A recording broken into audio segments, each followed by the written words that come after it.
Welcome.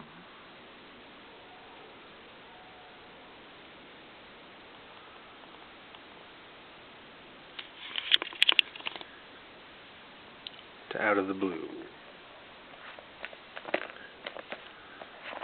Number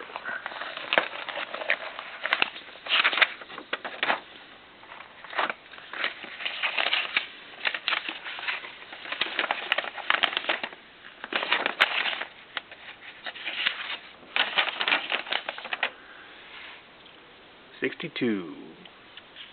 So, I wanted to clarify something I said in the last issue. So,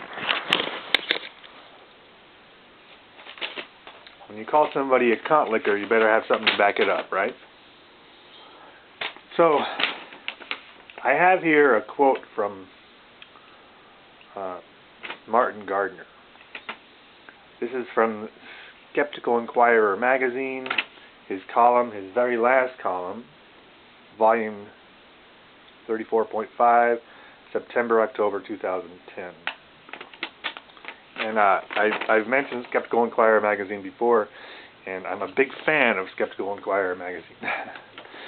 But Martin Gardner says, this is talking about Swedenborg, Swedenborg's most worthless book, Life on Other Planets, contains detailed accounts of his out-of-body travels to the 5 then-known planets.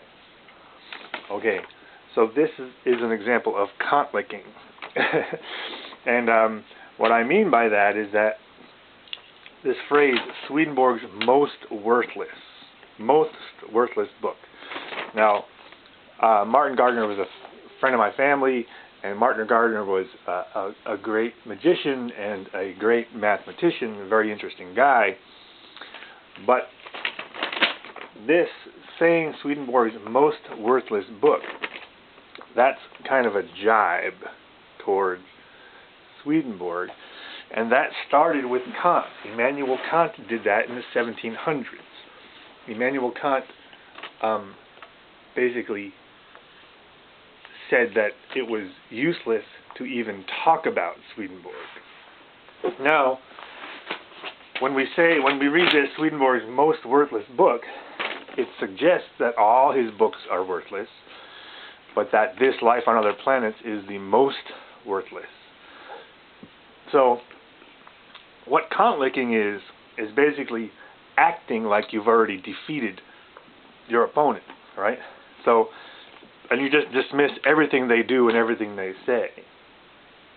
When in fact, now let me remind you that I am not a Swedenborgian, and Neo-Swedenborgianism is at a very basic level very different than Swedenborgianism. So, but Swedenborg himself was one of the most prolific intellectuals of his day. He was a scientist in anatomy and physiology. He was a scientist in mineralogy. He was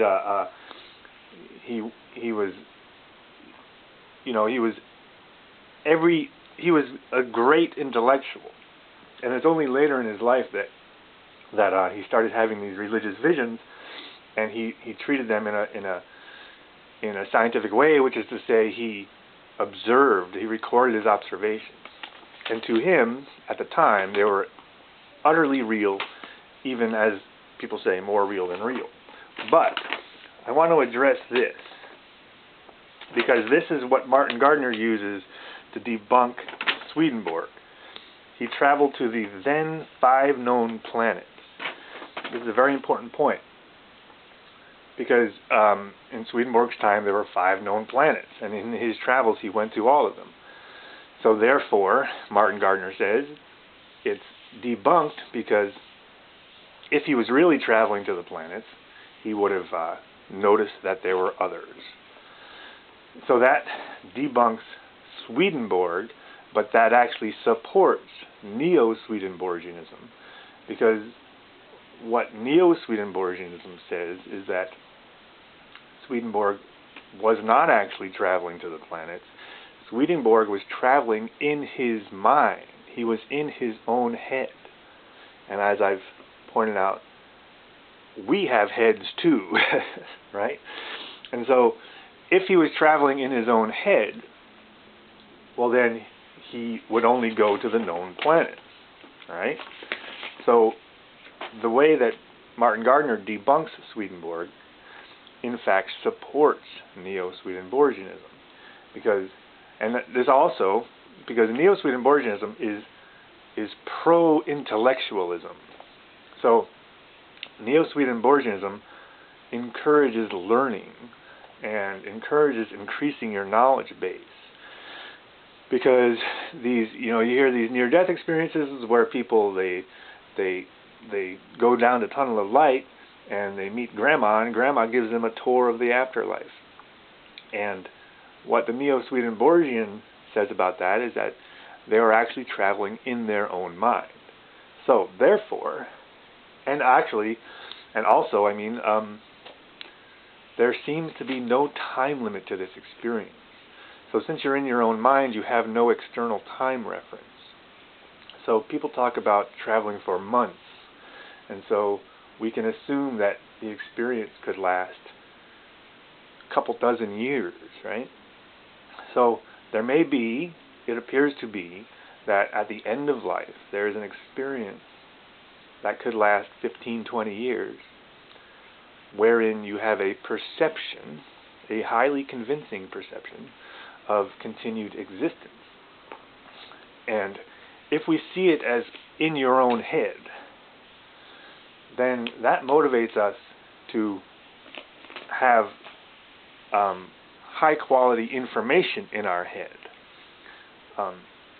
So the higher quality information you put into your head, the higher quality the experience of traveling in your mind will be. So what we're saying is, we may be headed to oblivion, right? There may be no permanent afterlife. It may only be a temporary experience. But at the same time, well,